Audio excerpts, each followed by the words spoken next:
नमस्कार दोस्तों। नए नियम जारी, पुरानी मेहनत पर पानी। क्या आपने बीएससी बीकॉम किया है और अब एमए करना चाहते हैं तो सावधान हो जाएं, क्योंकि अब ऐसा नहीं हो सकेगा। एमपी की यूनिवर्सिटीज़ ने अचानक नियम बदलकर लाखों छात्रों का भविष्य अधर में लटका दिया है।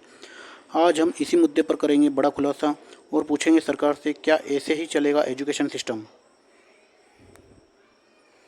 मध्य प्रदेश की यूनिवर्सिटीज़ एडमिशन गाइडलाइन में हुआ बड़ा बदलाव।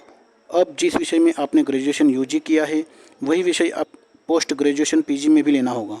मतलब अगर आपने बीएससी की है तो आप एमए हिंदी, राजनीति या समाजशास्त्र नहीं कर पाएंगे। अगर आपने बीकॉम किया है तो एमए मनोविज्ञान का सपना छोड़ दीजिए।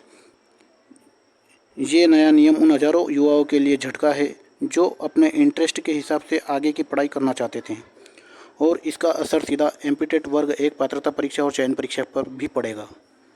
तो उन सभी अभ्यर्थियों के लिए बड़ा झटका है जो एमपीटेट वर्ग एक पात्रता परीक्षा की तैयारी कर रहे हैं। अब आप सोचिए, एक बच्चा जिसने बीएससी सिर्फ इसलिए किया है कि साइंस में सीटें खाली थी, लेकिन बाद में उसे समझ आया कि उसकी रुचि समाजशास्त्र में है, तो अब वो छात्र क्या करे? क्या उसका सपना सिर्फ इसलिए ख़त्म हो जाए क्योंकि शिक्षा विभाग में बिना तैयारी के एक झटका दे दिया है? हज़ारों स्टूडेंट्स ने तैयारी कर ली थी, किताबें खरीद ली थी, कोचिंग ज्वाइन कर ली थी। अब उनके लिए आगे का रास्ता बंद। अब तक ये नियम था कि आप किसी भी स्ट्रीम से ग्रेजुएशन करने के बाद कोई भी एमए सब्जेक्ट ले सकते थे, बस आप उसमें पास हो। लेकिन नई गाइडलाइन कहती है जिस विषय में आपने यूजी किया है सिर्फ उसी में पीजी कर सकते हैं। ये नियम पहली बार 2021 में लाया गया था, लेकिन उसे सख्ती से लागू नहीं किया गया। अब पहली बार एडमिशन पोर्टल पर साफ तौर पर लागू कर दिया गया है।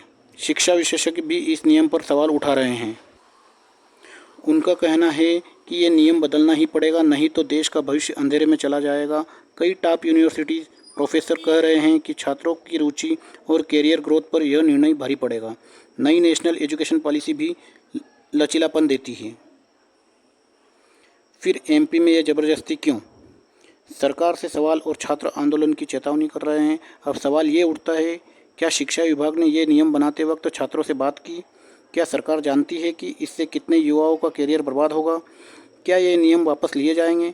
छात्र संगठनों ने चेतावनी दी है कि अगर ये नियम नहीं बदले गए तो पूरे प्रदेश में आंदोलन होगा।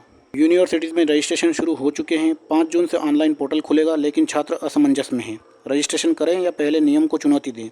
ये स्थिति छात्रों के मानसिक स्वास्थ्य पर भी असर डाल रही है। शिक्षा का मकसद क्या सिर्फ नियम बनाना है या युवाओं के उज्जवल भविष्य देना है? तो आज का सबसे बड़ा सवाल, क्या सरकार छात्रों की सुन रही है? क्या शिक्षा विभाग इस नियम पर पुनर्विचार करेगा? क्या लाखों छात्रों का सपना बस एक पोर्टल के नियम में फंसकर टूट जाएगा? हमारी मांग है, छात्रों को विकल्प दीजिए, लचीलापन दीजिए और उनका भविष्य मत रोकिए। ये सिर्फ एक नियम नहीं है, ये एक पीढ़ी का करियर है। अगर आप भी इस फैसले से प्रभावित हैं तो कमेंट में अपनी राय जरूर दीजिए। वीडियो को शेयर कीजिए ताकि ये आवाज़ सरकार तक पहुँचे।